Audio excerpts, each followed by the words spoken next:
Quem me conhece sabe que eu sou um cara cristão. Eu sou um cara cristão, protestante, metodista, criacionista, flamenguista, monarquista, fã de Star Wars e ainda não assisti aquele último episódio do The Bad Batch. E por eu ser um cara que eu gosto de ler a Bíblia, gosto de estudar a Bíblia, eu acompanho algumas produções bíblicas, seja filmes, séries, desenhos, inclusive essas novelas bíblicas da Record, o que não quer dizer que tudo que passe lá eu goste ou aprove. Então, antes de entrar no assunto do vídeo, eu peço humildemente para você se inscrever no canal, aperte o sininho, comente, compartilhe, ajude com o crescimento e engajamento desse canal, e me ajude também lá no meu outro canal, Reinado Nerd, onde eu falo mais da cultura pop nerd de otaku, e aliás, já faz uma semana que eu não posto nada lá no outro canal, tem que postar alguma coisa. Então, sem mais delongas, vamos diretamente ao assunto. Né? Como eu mencionei, eu gosto de assistir eu não gosto de assistir novela. Novela normal eu não assisto, mas as produções bíblicas da Record eu acabo assistindo, como eu já falei, por se tratar de produções bíblicas.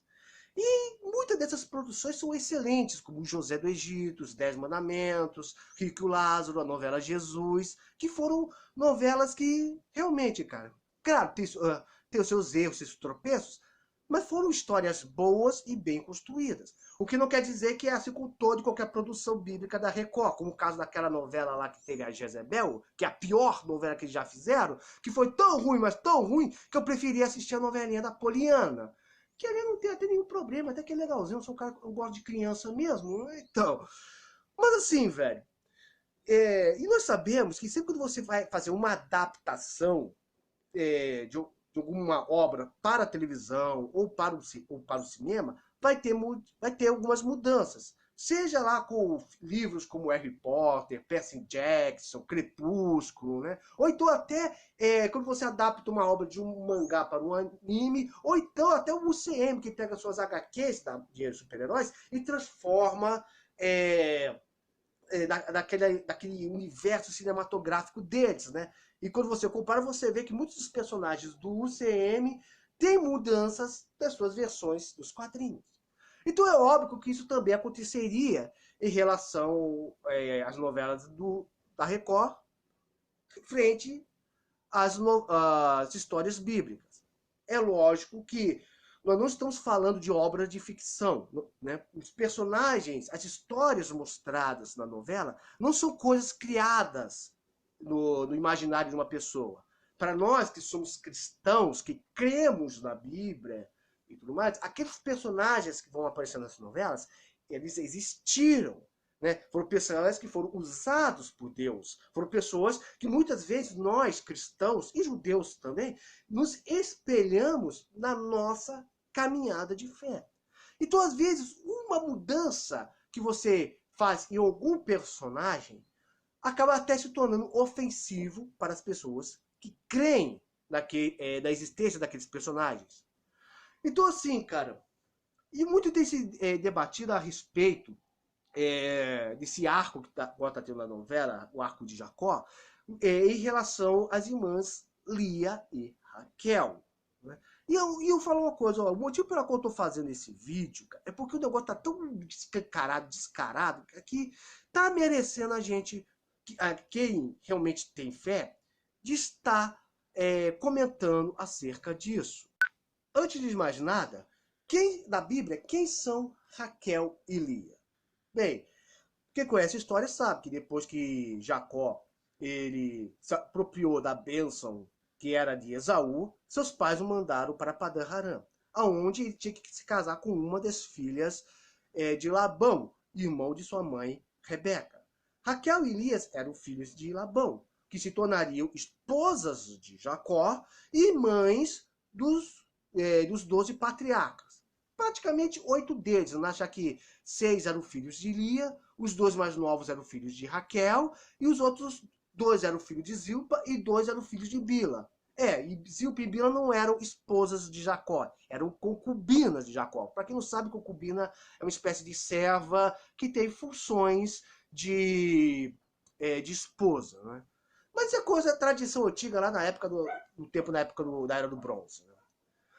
Só que assim, cara, como eu falei, o cachorro tá latindo lá embaixo. Cachorro idiota, meu Deus, só late quando eu tô gravando.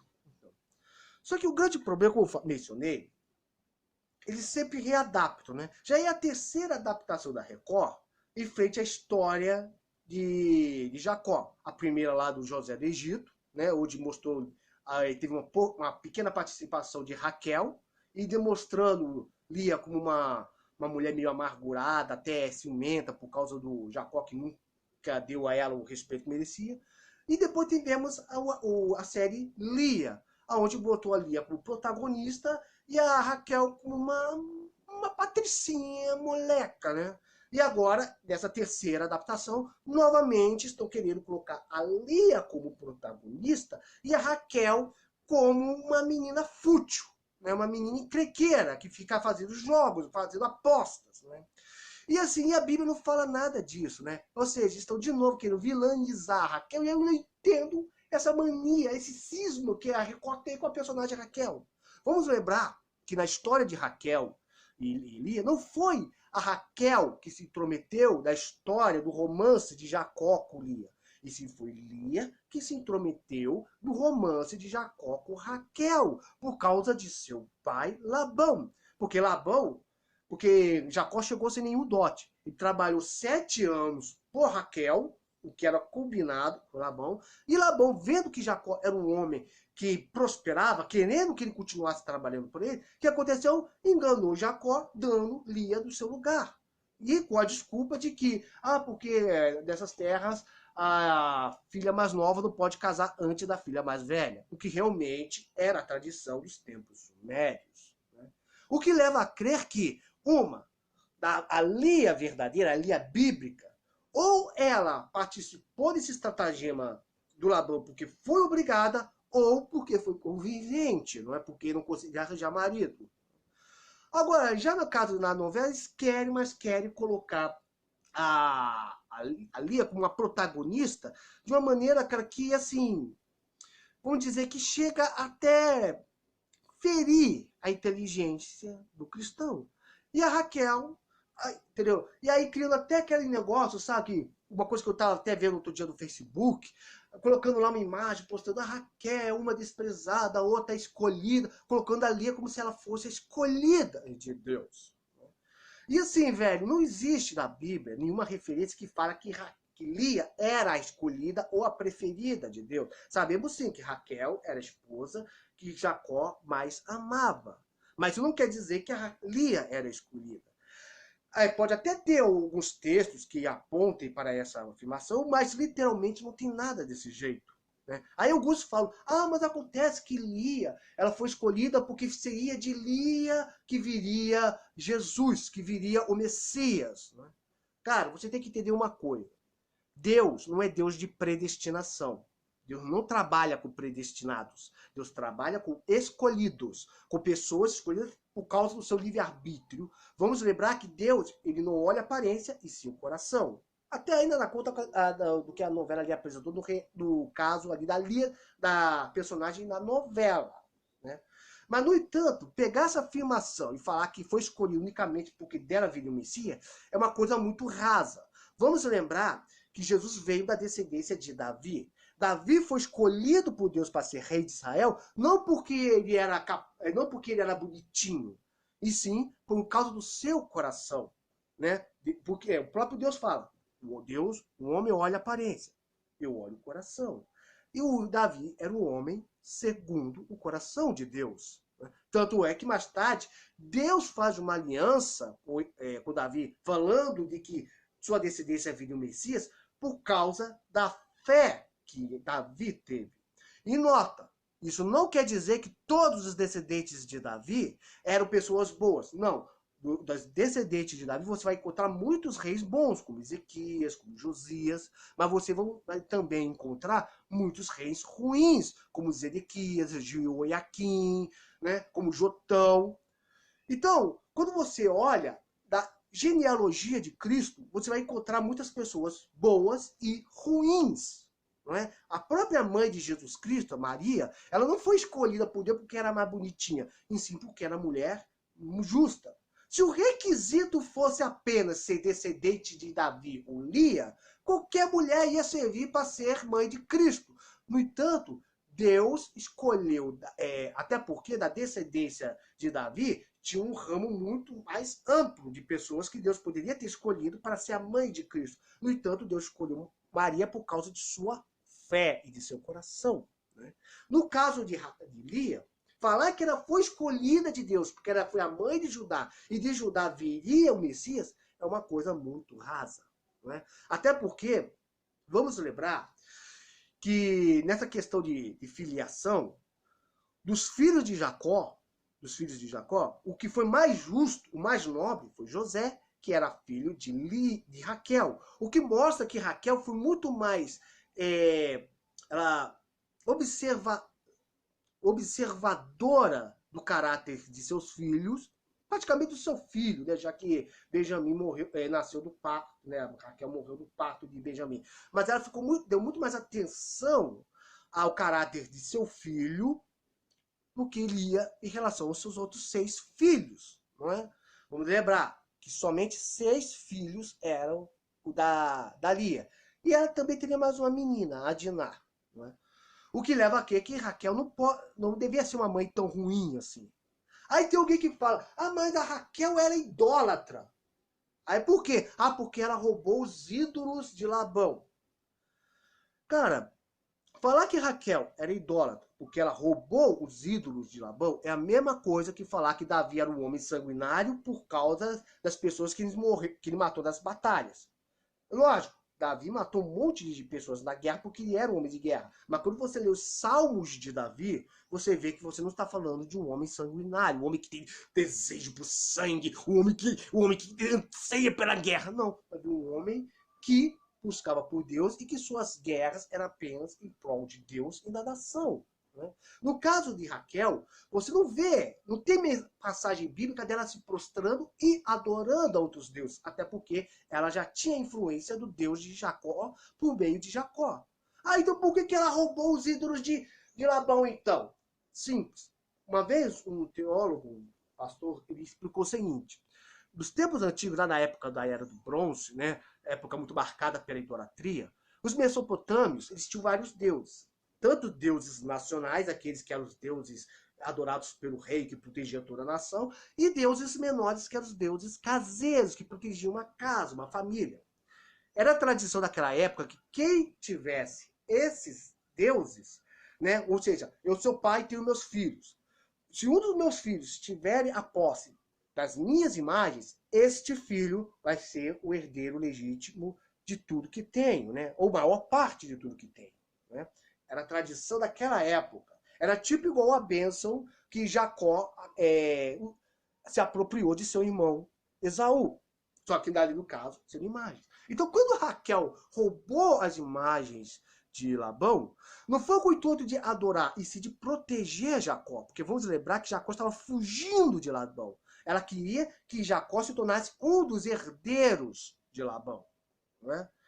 Foi uma atitude sábia? Não foi. Foi algo vindo de Deus? Claro que não. Mas se você quiser recriminar a Raquel por ter feito esse ato idiota, vamos lembrar que Abraão e Isaac também cometeram erros, como, por exemplo, falar que suas esposas eram suas irmãs. O que, no caso de Abraão, é até uma verdade. Eu já fiz um vídeo aqui mencionando acerca do casamento endogâmico de Abraão e Sarai. Para quem não sabe, casamento endogâmico era uma prática do passado de um homem casar com sua meia-irmã, que é o caso de Jacó, de Abraão com Sarai. Então a gente vê que Raquel e Lia eram mulheres que é difícil você destacar que era certa e que era errada na Bíblia. No máximo, você pode dizer que eles tinham caráter ambíguos. O que quer dizer caráter ambíguo? Quer dizer que eram pessoas normais que estavam sujeitos tanto a erros quanto a acertos. Agora, ficar falando que a Raquel era má e ficar pintando aquilo chega até a ser ofensivo à inteligência do crente. Peraí, por que é... E quando eu falo crente, eu não estou me referindo só a evangélico, não. Eu estou me referindo a evangélico, católico e todos aqueles que creem na Bíblia. Porque a palavra crente quer dizer aquele que em algo crê. E por que isso chega a ser ofensivo à inteligência? Simples. Pega o caso do Jacó ali. Por que os seus pais mandaram ir para Padarã? Para não pegar nenhuma das mulheres do Hetitas. E por quê? Por causa do caráter das mulheres hititas. Aí o Jacó vai lá e olha as esposas de Esaú, que eram mulheres fúteis, mulheres prosmíticas, mulheres que não valem um torresmo, não é? Aí quando ele chega em Padan-Aram, ele se apaixona pela Raquel na novela, que também é uma mulher que não vale o feijão que a gente come. Faça-me um favor, quer dizer que Jacó não tem inteligência para distinguir qual é a mulher ideal vinda da parte de Deus? Um cara que até sonhou, teve um sonho revelador por Deus, não vai ter esse discernimento. Pelo amor de Deus. É a mesma coisa que eu falar aqui. Eu não gosto de ouvir música da Anitta porque é funk e eu odeio funk. Aí eu não vou ouvir a música da Anitta, mas tô lá ouvindo a música da Ludmilla, que também é funkeira. E quem me conhece sabe que eu odeio funk. Então, assim, colocar o Jacó lá para se apaixonar pela Raquel da novela, que tem um caráter semelhante àquelas duas periguetes que eram esposa de Esaú, pelo amor de Deus, cara, é rebaixar o Jacó, que na Bíblia é um homem de Deus, um homem que teme a Deus, um homem que ansiou por Deus, rebaixá-lo ao nível de um gado apaixonado, né? E foi ridículo aquela cena de encontro dos dois, cara, foi ridículo, né? Aí a Raquel se interessando por ele, lembrando da história que o Abraão e o tio Isaac eram ricos, e o Jacó lá tá apaixonado para aquele rostinho bonito. Um tá com o coraçãozinho dos olhos e a outra está com o cifrão. Foi ridículo aquilo, cara. Foi ridículo, né? E nota, cara, e eu tinha gostado do Jacó, cara, principalmente daquela cena na hora que ele foi abençoado pelo Isaac, né? Aquele choro, cara, aquilo foi emocionante, cara. E eu sou um cara difícil de chorar, cara, porque eu assisto filme de terror como quem assiste comédia, não é, cara? Então aquela cena foi tocante, cara. E esse ator que faz o Jacó é um bom ator. Agora, rebaixar o Jacó a esse nível de gado, cara, pelo amor de Deus, não faz sentido, não é? A mesma coisa eu posso dizer em relação a Esaú, aproveitando falando de Esaú, que a Bíblia fala que depois que Jacó foi para Padan-Aram, Esaú percebeu que suas esposas aborreciam seus pais. O que ele fez? Ele dispensou as suas esposas e buscou em Ismael uma mulher para se casar. Mas ali a Bíblia deixa entreaberto como se Esaú estivesse querendo, vamos dizer, alegrar os seus pais, né? Reconhecendo os seus erros. Por que eu não recebi a bênção? Foi por causa das mulheres hititas? Então eu vou dispensar elas e vou casar com uma prima minha, unicamente para estar em paz com meus pais. É isso que a Bíblia deixa subentendido. E não ali do caso, que eu vou casar com a com a filha do irmão do meu pai para provocar o meu pai. Gente, vamos entender uma coisa acerca da era do bronze. Aquilo lá é patriarcado. Eu vou fazer um vídeo explicando patriarcado, porque tem muito esquerdista demonizando o que é patriarcado. E eu vou fazer um vídeo explicando isso, cara. Cara, entenda uma coisa, naquela época, o patriarca era praticamente um líder tribal, cara. Era um líder, um chefe maior ali. Quando você pensa em ver o Abraão lá naquela novela, né, pega o exemplo do Abraão, você pensa que o Abraão que o acampamento de Abraão era só aquele meia dúzia de gatos pingados que tinha ali. Não. Vamos lembrar que Abraão foi para uma guerra com mais de 318 servos nascidos em casa, o que mostra que em seu acampamento podia ter mais de 1.500 a 2.000 pessoas. E o Abraão era um homem rico, era praticamente um sheik, um sultão. Era um homem rico e poderoso. Aí nasce Abraão, você mencionar Isaac, que também era um homem que Deus abençoou 100 vezes, mas eles eram pessoas poderosas e ricas. Então eles não podiam ser uns bundões que a novela está mostrando lá. Não, porque eu tenho que aceitar isso aqui, porque senão vai ter uma briga lá com o meu irmão. Tá, eu não posso encrencar com a filha do meu irmão para não ter problema, mas a filha do meu irmão pode encrencar com a minha esposa. Não faz sentido isso. E naquela época, o patriarca era igual, por exemplo, pega, por exemplo, uma tribo indígena. Uma tribo indígena. Você acha que você acha que acontece se algum índio desafiar a autoridade do pajé? Vai acontecer algo não bonito vai acontecer com esse índio. Agora você quer pegar o Isaac, né, que era um dos principais patriarcas de Israel, e o cara quer colocar ele refém das atitudes de um filho desobediente. Meu filho, O Isaac, se ele quisesse, ele podia deserdar o Esaú, mandá-lo embora e deixá-lo sem nada. Tá entendendo? Porque esse é o poder patriarcado. O patriarca não é só pai de família, não. Era também um chefe, um líder tribal a ser respeitado. E o pai exigia respeito dos filhos. Então aquilo lá também é uma coisa que não dá para engolir. Mas também, vamos lembrar, estamos falando de uma novela, né? E uma coisa que novela é muito caracterizada, que novela tem roteiros ruins pra caramba, velho. Se você é uma pessoa que gosta de ver filmes e séries, você vai perceber que roteiros de novela é uma coisa que só sobrevive pelo clichê, é a coisa mais sem graça que tem, né? Ah, tá, um mocinho, a mocinha. Eles se esbarram na rua, fico apaixonado. Oh, meu Deus. Ou então o cara quer se vingar. Na vida real, você quer uma vingança, você precisa de uma arma, um álibi e uma oportunidade. Mas na novela, não. Não, eu vou criar um plano maquiavélico. Eu vou tirar tudo que ele tem. Vou ficar com a mulher dele. Eu vou me vingar. Como eu sou mal. E criar aqueles planos que parecem ter saído da cabeça do Cebolinha. Por isso que novela é coisa geralmente chata. Como eu já falei, eu só assisto porque tem respaldo bíblico, né? Porque em relação à história, muitas vezes fica podre. Mas quando eles retratam um evento bíblico, né? Como o caso semana passada, nessa semana, aliás, que mostrou lá o sonho de Jacó, é bonito demais de se ver. E eu tô pensando em fazer uma série de vídeos, né? Retratando os personagens bíblicos que apareceram na novela Gênesis. Mostrar os erros e acertos, não é, cara? Até porque, como eu falei, eu sou um cara cristão. E eu gosto de falar da Bíblia. Tanto é que aqui no canal eu tenho uma série de estudos só falando de Apocalipse. Mas comente aqui embaixo o que você achou. Você está acompanhando essa novela? Você está gostando? O que você está achando? O que você acha disso que a Record está fazendo? Vamos lembrar que a Record, como uma empresa, a novela dela não está visando muito a fé, a fidelidade à escritura. Está visando mais a audiência, né? Até certo ponto é compreensível, porque se a novela não fazer dinheiro, ela acaba sendo cancelada. Né? Mas comente aqui embaixo. Bem, muito obrigado se você me acompanhou até aqui. Fique na paz. Que Deus esteja te abençoando nesse dia de hoje. Até, tchau e shalom.